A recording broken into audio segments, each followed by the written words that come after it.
ఆసక్తి ఉందా, క్రీడల పట్ల ఆసక్తి ఉందా గ్రహించి దానికి అనుగుణంగా తల్లిదండ్రులు, ఉపాధ్యాయులు విద్యను అందించాలని భారత పారా ఒలింపిక్ అథ్లెట్ జీవంజీ దీప్తి తెలిపారు.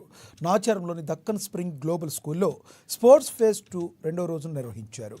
ఈ కార్యక్రమానికి ముఖ్య అతిథులుగా ద్రోణాచార్య అవార్డు గ్రహీత రమేష్ నాగపురి, భారత పారా ఒలింపిక్ అథ్లెట్ జీవంజీ దీప్తి హాజరయ్యారు.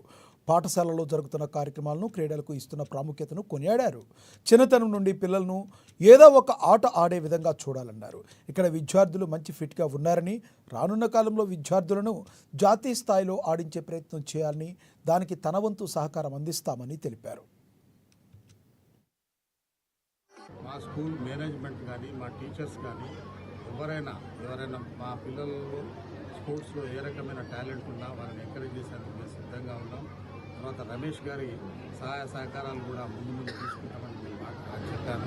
తప్పకుండా రమేష్ గారి సహాయం అనుకోండి, లేకపోతే మీరు ఇచ్చినటువంటి పేరెంట్స్ ఇచ్చే ప్రోత్సాహం అనుకోండి, నేను తప్పకుండా ఒక ఎడ్యుకేషనే కాకుండా స్పోర్ట్స్ని కూడా మనస్ఫూర్తిగా ఎంకరేజ్ చేసి మా స్కూల్ నుండి ఒకరిద్దరు స్పోర్ట్స్ పర్సనాలిటీస్ని చూడాలనేటువంటి కోరుకుంది. అది తప్పకుండా తీరుతుందని కోరుకుంటూ తీరాలని కోరుకుంటూ గట్టిగా ఉంది. సో ఇట్లా చిన్నప్పుడు ఏదో ఆ ఆట ఏదో ఒక ఎక్సర్సైజ్ చేపిస్తే తప్ప ఫ్యూచర్లో వాళ్ళు ఛాంపియన్స్ కాలేదు. For that I'm congratulating school management. And చాలా దీని వెనకాల చాలా ఎఫర్ట్ అవసరం ఉంటుంది. ఆ ఎఫర్ట్ పెట్టారు. ఆ పిల్లలను చూసి చాలా ఫిట్గా ఉన్నారు. సో సార్ చెప్పారు, in future also I will be mentoring. ఎవరైనా మంచి టాలెంటెడ్ పిల్లలు ఉంటే ఇక్కడ నుంచి ఫ్యూచర్లో వాళ్ళని గైడ్ చేసి మనం ఫ్యూచర్ కూడా ఛాంపియన్స్ తయారు చేయొచ్చు. ఇంటిగ్రల్ పార్ట్ అండి స్పోర్ట్స్ అని CBSEలో. So we try to balance both sports and academics.